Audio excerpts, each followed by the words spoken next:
In this video, we go over 5 great pieces of gear under $750 for DJs and producers. Find out which ones those are coming up.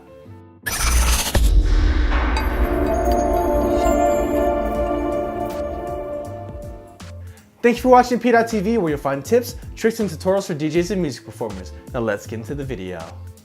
So the first item we have up is the Pioneer DJ DJM 450.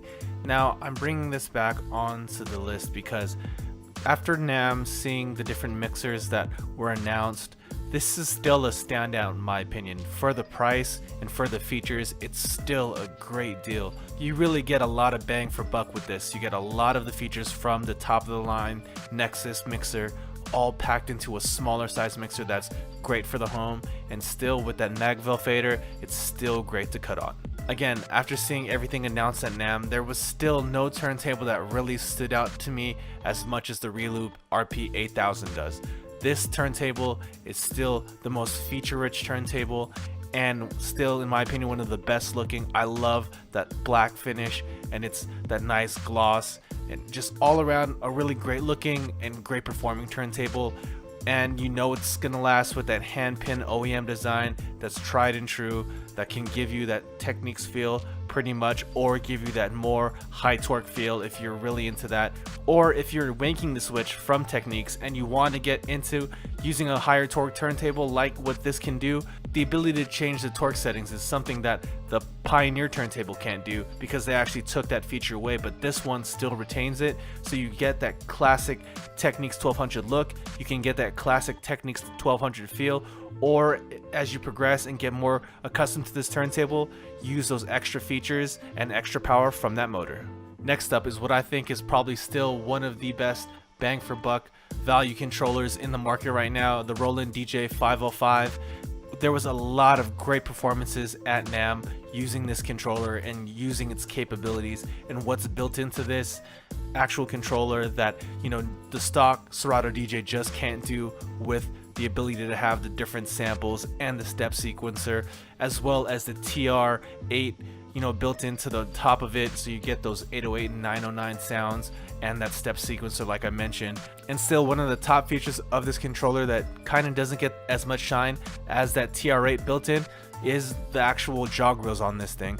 They are some of the most responsive jog wheels, so if you're used to cutting, if you love scratching and you want, you know, a jog wheel that's going to be as responsive as vinyl is, maybe there's a little bit of difference, but still one of the most responsive jog wheels ever, this Roland DJ 505 has it. So if you're in the market for a controller but you were scared to lose that responsiveness of vinyl, this DJ 505 just might be your answer.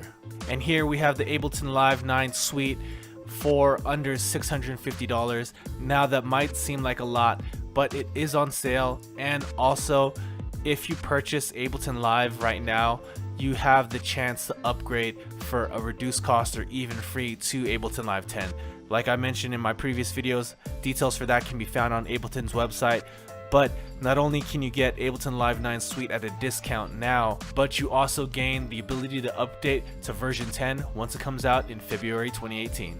And finally, we have the Native Instruments Complete Control S61 MK2 keyboard. This thing is a beast. If you love playing keys and you want something bigger than a 49 key and you really like having those extra octaves, this keyboard is probably one of the best on the market as far as using with the DAW. Not only do you get the whole light control that made the first Complete Control famous, but the improved color screens, the overall improved design of this thing. No longer do you just have those touchpads for the mod wheel and the pitch bend, but they actually switched it back to an actual modded pitch wheel, which I think is a great addition and what they should have gotten from the beginning. But like I mentioned, those color screens give you so much more control and so much more visibility over what is going on in your DAW and with your VSTs. And overall, this feels more like an instrument than a controller. Like the first Complete Control was nice, it had a lot of nice features, but it still just felt like another keyboard controller, where this one will make you feel like you're playing more of an instrument, more of you playing like a workstation keyboard. You get that feel out of this a lot more than the first generation, and for under $700 to get a 61 key keyboard with the nice key bed with all the added features that this controller has is a great value. So those are 5 great deals under $750 for DJs and producers. If you're interested in purchasing any of those, links can be found down below in the description. And as always, if you found this video useful, please go ahead and give it a thumbs up. And if you haven't already, go ahead and click right here to subscribe to this channel. Or if you'd like to watch more content, go ahead and click on that video right there. And thank you for watching PDot TV, where you'll find tips, tricks, and tutorials for DJs and music performers. See you next time.